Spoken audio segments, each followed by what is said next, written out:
কি দিদি, ভালো তো? চিনতে পারছো আমাকে? আমি সেই দা বঙ্কের জিগায় সব থেকে বেশি কাটি তোমার পিছনে আমিই করি।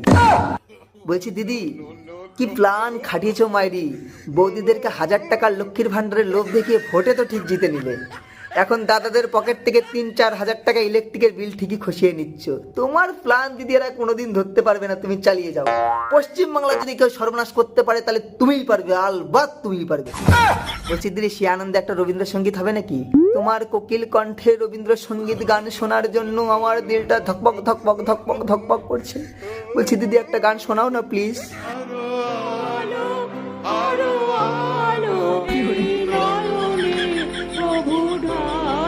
ওরে বাপ রে বাপ, কি গান গায়া শোনাইলা দিদি। সত্যি ভাবছিলাম কোকিল কণ্ঠে গান শুই নাই আমার পরানটা আমার জোড়াই যাইব গা।